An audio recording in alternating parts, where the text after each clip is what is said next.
Nous avons vu le problème du neurone mort qu'implique la fonction ReLU lorsque l'entrée est négative.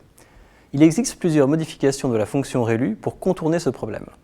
La première est la leaky ReLU, qui est présentée ici. Il s'agit d'une variation autour de la fonction ReLU originale, puisque la leaky ReLU produit le maximum entre alpha x et x, lorsque alpha est fixé à 0,1. Il est à noter qu'en fixant alpha à 0, on obtient la fonction ReLU originale. Cette nouvelle fonction a une pente constante pour les nombres négatifs, ce qui permet l'apprentissage des paramètres, en raison d'un gradient non nul. Vous pouvez également utiliser la très célèbre fonction d'activation appelée Absolute Value Rectification, qui consiste à prendre à alpha égale à moins 1. En mathématiques, cette fonction est couramment appelée valeur absolue. Vous pouvez également apprendre le paramètre alpha dans la leaky ReLU, ce que vous pouvez faire durant l'entraînement du réseau. Le paramètre alpha devient ainsi un paramètre entraînable du réseau neuronal. Une autre variante de la ReLU est l'unité linéaire exponentielle, ELU, qui, contrairement aux fonctions précédentes, est différenciable partout. Jusqu'à présent, je n'ai pas commenté le fait que la fonction ReLU et ses variantes n'étaient pas différenciables en zéro. En pratique, ce n'est pas un problème, car l'entrée, c'est-à-dire la combinaison linéaire, n'est pas susceptible d'être exactement égale à 0.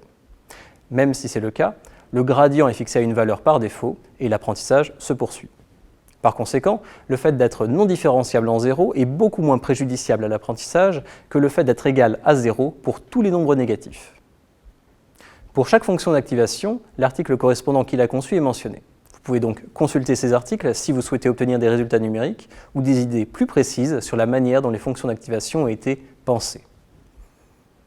Une autre fonction d'activation est le max-out, qui est simplement une fonction linéaire par morceau, dont l'expression précise est donnée par le maximum de k combinaisons linéaires d'entrée, où k est un paramètre que vous pouvez spécifier. Cette fonction ne présente aucun problème de saturation, sauf si certaines pentes sont égales à 0, ce qui est peu probable, car ces paramètres sont entraînés avec les autres paramètres du réseau. La fonction max-out offre une grande flexibilité. Elle peut approximer des fonctions compliquées, mais l'inconvénient est que le nombre de paramètres est multiplié par k, où k est le nombre de morceaux, c'est-à-dire le nombre de fonctions linéaires. Un avantage des fonctions max-out est qu'elles résistent à un phénomène appelé catastrophic forgetting. Ce phénomène correspond au fait que si vous entraînez un algorithme à une tâche particulière et que vous l'entraînez à résoudre une autre tâche, il oubliera la première tâche qu'il a apprise. Plus précisément, si vous entraînez un classifieur à reconnaître des images d'animaux et que vous l'entraînez ensuite à reconnaître des véhicules, il se peut que le classifieur résultant ne soit plus capable de reconnaître des images d'animaux. Mais, bien entendu, vous souhaitez obtenir un algorithme capable de reconnaître à la fois les animaux et les véhicules. Max-out est l'une des fonctions qui semble être capable de faire ce travail. Voici la dernière fonction d'activation que nous verrons. Il s'agit de la fonction swish créée en 2017. Swish interpole entre une fonction linéaire et une fonction ReLU. Son expression est donnée ci-dessous, qui est simplement x fois une sigmoïde de paramètre bêta. Contrairement aux fonctions d'activation précédentes, cette fonction n'est pas monotone pour certaines valeurs de bêta, ce qui semble être une caractéristique importante, comme le montre l'article original mentionné ici. Nous avons vu de nombreuses fonctions d'activation, et il est donc naturel de se demander laquelle choisir lors de l'implémentation d'un réseau de neurones.